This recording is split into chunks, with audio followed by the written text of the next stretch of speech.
Hour 18. After Maria made landfall, a dialysis patient in Baja is alive because his daughter's neighbor had a generator. That generator runs on gasoline. The family had brought 72 hours of fuel. No resupply was coming. That is not speculation. That is testimony pulled from post-event reporting. And if you are currently sitting somewhere comfortable, assuming that if anything like that ever happened near you, help would arrive before the fuel ran out, I want you to hold that assumption carefully, because the documented record is about to do something unpleasant to it. This is not a hurricane story. The storm lasted roughly 24 hours. What followed lasted 334 days. The longest blackout in United States history. 3,057 excess deaths, documented in a Harvard study published in 2018. The grid was the failure. Maria was just the diagnosis. The civilian experience breaks cleanly into 3 phases.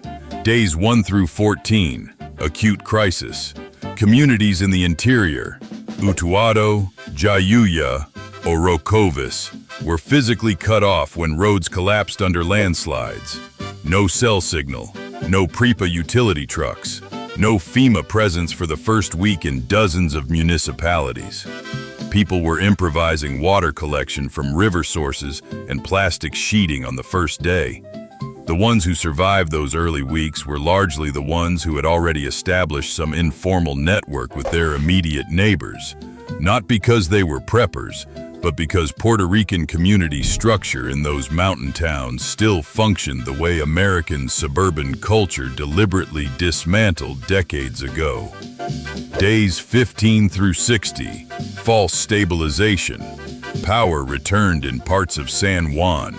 The national news cycle began to rotate away. People in functioning zones assumed the crisis was resolving. People in non-functioning zones began the psychological transition from emergency mode to endurance mode. That transition is where the second wave of deaths began incubating. Around day 45, interior pharmacy supply chains had not recovered. Insulin requiring refrigeration had degraded. Oxygen concentrators were failing.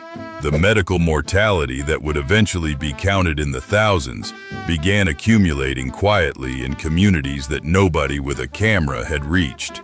Months 2 through 11, chronic attrition, not dramatic, bureaucratic, people dying of manageable conditions rendered unmanageable by the absence of grid power. The elderly living alone, who stopped eating because cooking without power in 90-degree heat is genuinely difficult when you are 78 years old.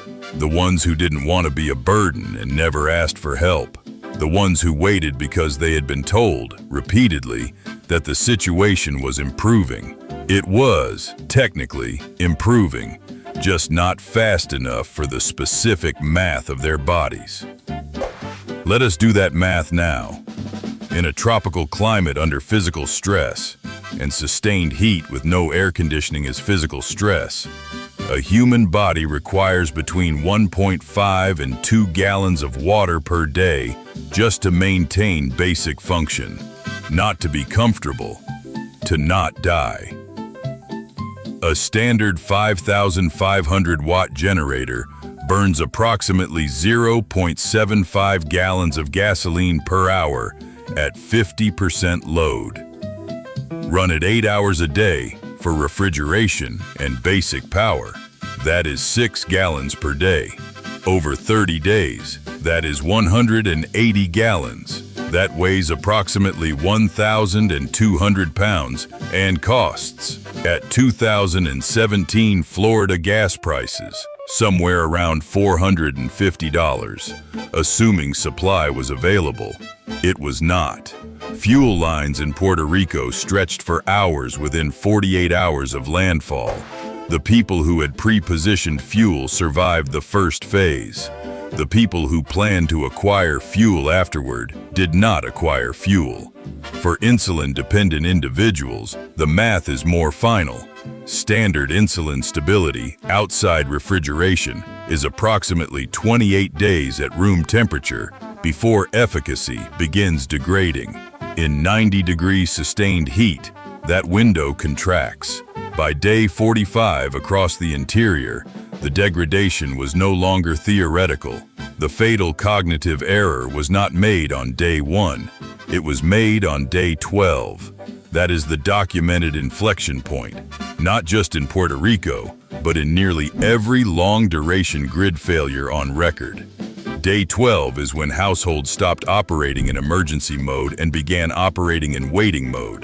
The psychology is not stupidity.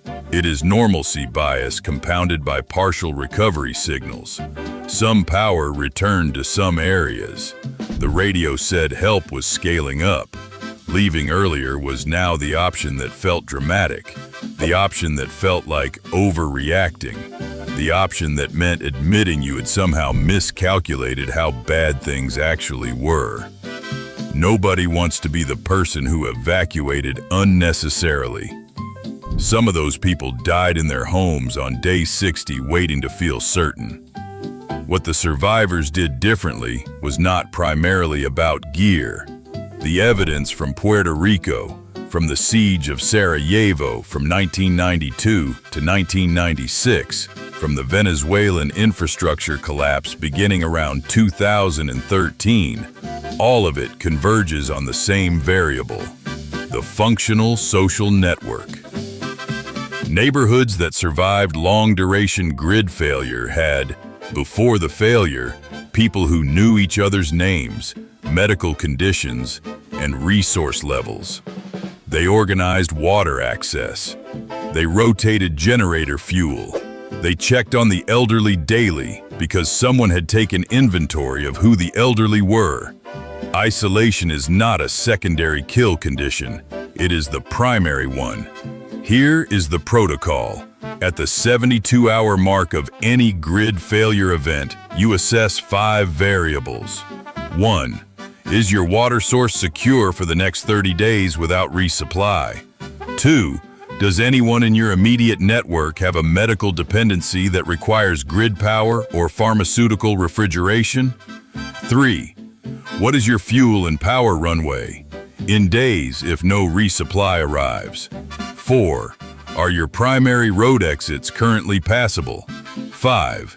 Is the institutional response trajectory improving, stalling, or degrading? Based on those 5 answers, you make one of 3 calls: shelter and optimize, partial relocation, full evacuation. The people who made that assessment correctly at hour 72 had a measurably different survival profile than the people who deferred it to day 14. One last observation, delivered flat. Puerto Rico was not a developing nation. It was a United States territory. FEMA, the National Guard, the Army Corps of Engineers, the full apparatus of the wealthiest federal government in human history, was theoretically available. The grid was still down after 11 months. The infrastructure vulnerabilities that made this outcome possible were documented in public audits years before Maria. Nobody fixed them. Your city has its own version of those audits.